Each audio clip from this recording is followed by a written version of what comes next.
ఇంకా నువ్వు పనిచేయి.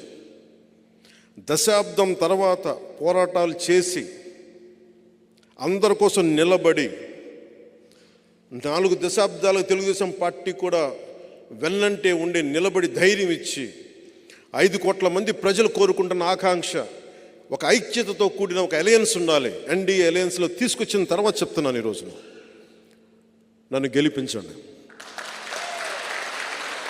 చేతులెత్తి నేను అడగట్లేదు, ఆర్థిస్తున్నాను.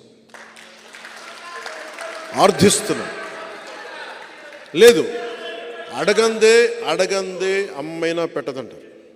నేను ఈ రోజున అడుగుతున్నాను,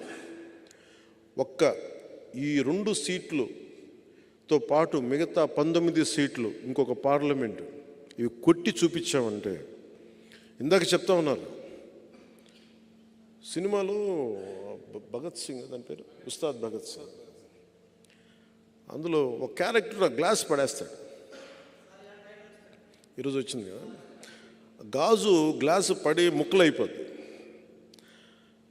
షూటింగ్ చేస్తున్నప్పుడు అడిగా, ఎందుకు రాసామంటే, లేదు మీరు అందరు మీ మీద మీరు ఓడిపోయారు అంటే ఒకటే చెప్పాను నేను, గాజుకున్న లక్షణం ఏంటంటే పగిలే కొద్దీ పదునే కొద్దీ. నాకు బేసిక్గా సినిమాలు ఇలాంటి డైలాగ్ చెప్పడం నాకు ఇష్టం ఉండదు. బట్ మా హరిశంకర్ బాధపడలేక చెప్పాను, మీకు తెలియదండి, మా లాంటి వాళ్ళందరూ మేము కోరుకుంటాం, మీరు తగ్గితే మాకు ఇష్టం ఉండదు. సో మా వాడి హరిశంకర్ బాధ భరించలేక నేను మాట్లాడాను. ఎందుకు చెప్తున్నానంటే, అనుభవం కానిదే నేను ఎందుకు నలిగి ఈ రోజున ఎందుకు ఇంత బలంగా అడుగుతున్నాను ఓట్లు అంటే, ఒక దశాబ్దం అధికారం లేకుండా ఓడిపోయి పార్టీ నడిపిన వాడిని చిన్నపాటి విజయం, ఒక 21 సీట్లు 2 ఎంపీలు కనుక మనం కొట్టి చూపించామంటే భారతదేశం ఆంధ్ర వైపు చూసేలా చేస్తాను.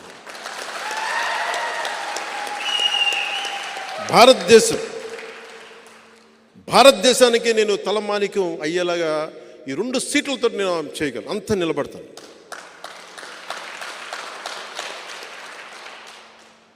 ఈ రోజున మనం లేకపోతే ఈ పొత్తు కూడా ఉండలేని పరిస్థితి.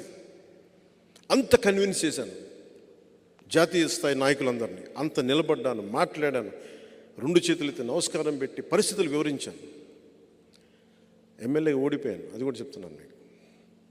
ఓడిపోయి కూడా నాకు ఇష్టం నా నేల, మన బిడ్డని, నేల తల్లిని మనం కాపాడుకోకపోతే ఎవరు